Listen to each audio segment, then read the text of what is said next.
გიბრუნდებით დიღმის დროებითი მოთავსების იზოლატორის მიმდებარე ტერიტორიიდან.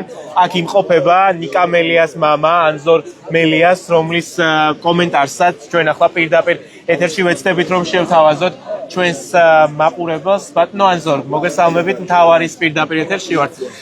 კითხავთ თქვენს მთავარი ხარ კიდე? კი. ეთერში ვართ. ვიცი, გული კი გამიხეთქეთ. Facebook-ის პირდაპირ ეთერში ვართ. თქვენ როგორ შეაფასებთ იმას, რაც დღეს ვიხილეთ თქვენი შვილის გატაცების სპეცოპერაცია ფაქტობრივად? ამ მთავრობის სირცხვილი და სირცხვილი. სად უნდა გამოყონ თავი? მუდმივად ხომ არ იქნებათ ამ ხალხს სავარძლები?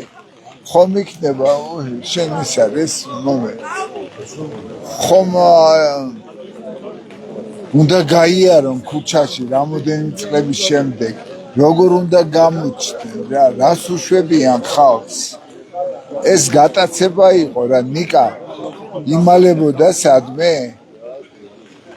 მაგი მხოლოდ არ გამოცხადდებოდა იმ სასამართლო პროცესზე, მაგრამ ადვოკატი იქნებოდა და თვითონ ეუბნებოდა სად იქნებოდა რომ სასამართლო პროცესის შემდეგ მოდით და წამიყვანით. ანუ ამას აპირებდა ხვალ სასამართლო პროცესზე გააფრთხილებდა, სადაც იქნება. არა, აფრთხილებდა დილიდან, და გააფრთხილებულიც ხავდა.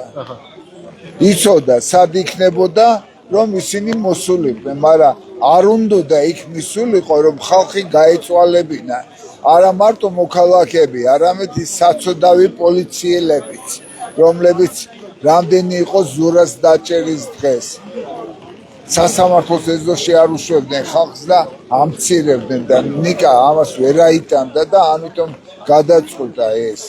სირცხვილია რა, ცხენოდეს ამ მთავრობას. ბატონო ანზორ, ელოდა რამე მსგავს რომ წინასწარ ასე ამ ფორმით შეიძლებოდა რომ დაეკავებინათ? ქონდა ბეიჭრი ანუ არა. არავითარი არა, თქვენ არ ვეჭობთ, ხო? დამალული არაფერი არის. აბსოლუტურად ყველაფერს ამბობდა. რამდენი ტელეგადაცემაში იყო და ყველგან ამბობდა რომ სასამართლო პროცესი არ მივა, მაგრამ დაველოდები ხალხს და მეტი რა ქნას მაგრამ. რაზე მეტყველებს ბატონო ანზორ აი რეჟიმის მხრიდან მიღებული ეს გადაწყვეტილება თქვენთვის? სუსურობაზე, პათხალიმობაზე. ახალდანიშნულ მინისტრმა უნდა აჩვენოს თავი როგორც შემოქმედმა მინისტრმა ივანიშვილს. და ივანიშვილს მინდა უთხრა რომ ცხენია რომ ხმა მოგეცი 12 წელს. ნიკასთვის ხომ არ გექნებათ რამესაც ის ვერ ნახავს ფაქტია, თუმცა მისთვის პირველიც არ არის ამ ფორმით დაკავება და აყვანა, ხომ სად იყო ამის? ნიკა მაგრად იყავი შვილო, შენ შულს მე არაფერს არ მოვაგლებ და არ ვაგრძნობიებ რომ შენ ციხეში ხარ, შენს გვერდითა ვარ. დიდი მადლობა ანზორ მელიას, ნიკა მელიას მამას უსმენდით პირდაპირ ეთერში.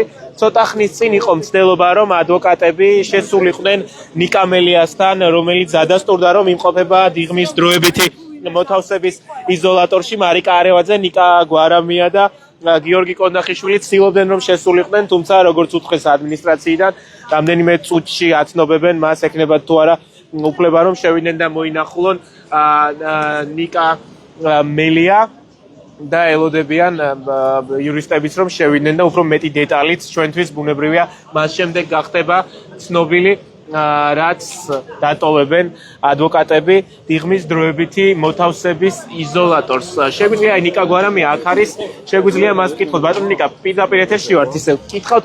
ცოტა ხნის წინ გქონდათ მცდელობა, შესულიყავით, რა გითხრეს რომ უთხრათ მაყურებელს?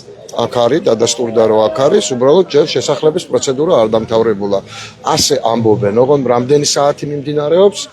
სულიად გაურკვეველია, მე კიდევ ერთხელ ვიძახი და ბევრჯერ გავიმეორებ გატაცების, ამ კაცის გატაცების ოპერაცია, ნიკას გატაცების ოპერაცია არ დასრულებულა, იგი მიმდინარეობს, ვიდრე მას ადვოკატები არ ნახავენ. დიდი მადლობა ნიკა გვარამიას უსმენდით პირდაპირ ეთერში, ის სხვა ადვოკატებთან ერთად ელოდება, როდის შეძლებენ მოინახულონ ნიკა მელია, რომელიც მათი კოლეგების შეფასებით არის გატაცებული, მათ მოუწყვეს დღეს სპეცოპერაცია ამ ადამიანების შეფასებით და დააკავეს ერთი დღით ადრე, ვიდრე ხვალ მისი სასამართლო პროცესი გაიმართებოდა. ჩვენ ვრჩებით დიღმის დროებითი მოთავსების იზოლატორთან, სადაც უკვე ოფიციალურად არის დადასტურებული, რომ ხავთ ნიკა მელია, მიმდინარეობს მისი შესახლების პროცედურა, შემდგომ ადვოკატები შეძლებენ მის მონახულებას და მეტი დეტალიც ჩვენთვისაც და საზოგადოებისთვისაც მას შემდეგ გახდება ცნობილი, რაც ადვოკატები მოინახულებენ და დატოვებენ დიღმის დროებითი მოთავსების იზოლატორს.